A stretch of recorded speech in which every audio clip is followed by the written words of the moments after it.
श्रीनारायण अष्टोत्तर शतनामावलिः। ॐ नारायणाय नमः। ॐ विष्णवे नमः।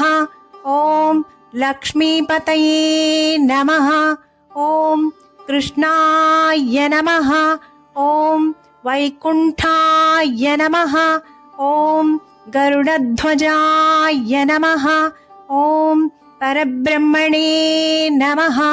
ॐ जगन्नाथाय नमः।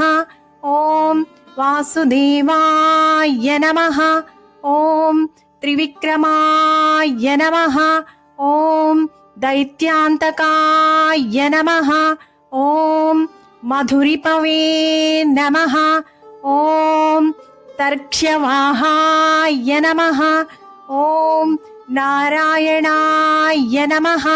ॐ पद्मनाभाय नमः।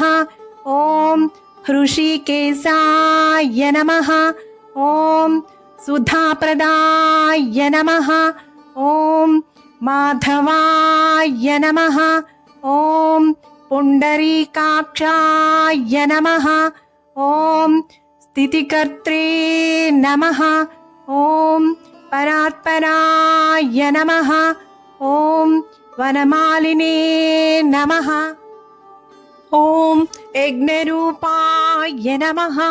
ॐ चक्रपाणिने नमः। ॐ गदाधराय नमः। ॐ उपेन्द्राय नमः। ॐ केशवाय नमः। ॐ हंसाय नमः। ॐ समुद्रमथनाय नमः। ॐ हरये नमः। ॐ गोविन्दाय नमः। ॐ ब्रह्मजनकाय नमः। ॐ कैटभासुरमर्दनाय नमः। ॐ श्रीधराय नमः। ॐ कामजनकाय नमः। ॐ शेषशायिने नमः। ॐ चतुर्भुजाय नमः। ॐ पाञ्चजन्यधराय नमः। ॐ श्रीमते नमः।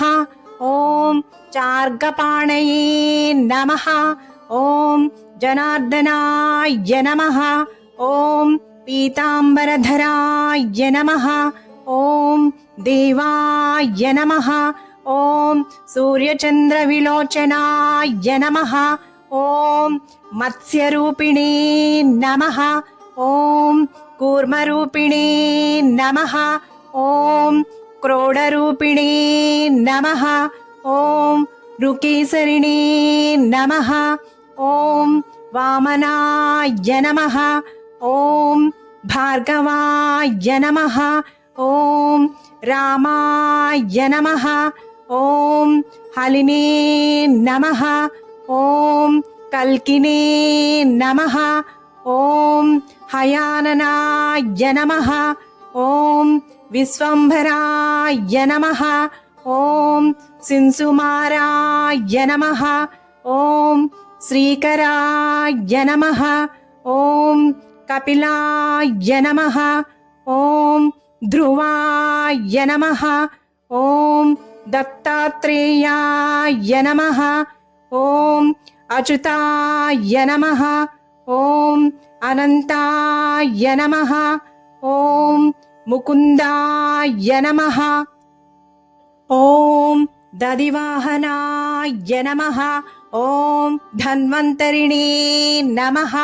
ॐ श्रीनिवासाय नमः। ॐ प्रद्युम्नाय नमः। ॐ पुरुषोत्तमाय नमः। ॐ श्रीवत्स कौस्तुभधराय नमः। ॐ पुरारातये नमः। ॐ अधोक्षजाय नमः। ॐ वृषभाय नमः।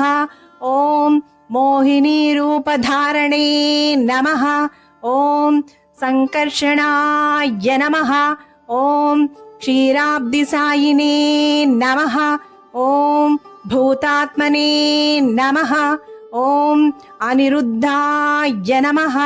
ॐ भक्तवत्सलाय नमः ॐ नराय नमः ॐ गजेन्द्रवरदाय नमः ॐ त्रिधाम्ने नमः ॐ भूतभावनाय नमः ॐ श्वेतद्वीपसुवास्तव्याय नमः ॐ सूर्यमण्डलमध्यगाय नमः ॐ सनकादिमुनिध्येयाय नमः ॐ भगवते नमः ॐ शङ्करप्रियाय नमः ॐ नीलाकान्ताय नमः ॐ धराकान्ताय नमः ॐ वेदात्मने नमः ॐ बादरायणाय नमः ॐ भागीरथी जन्मभूमि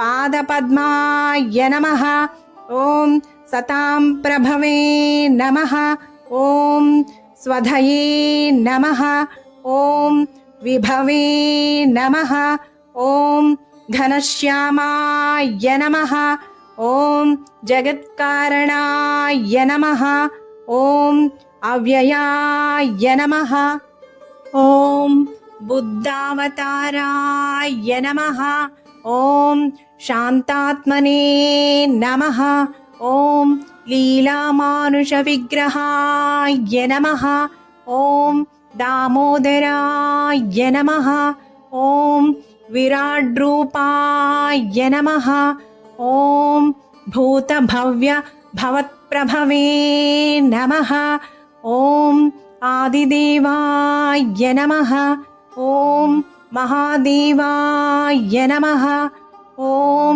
प्रह्लादपरिपालकाय नमः इति श्रीनारायणाष्टोत्तरशतनामावळि सम्पूर्णम् शुभम्. Thank you for watching. Please like, share, comment on my video. Please subscribe my channel. నేను మీ అను.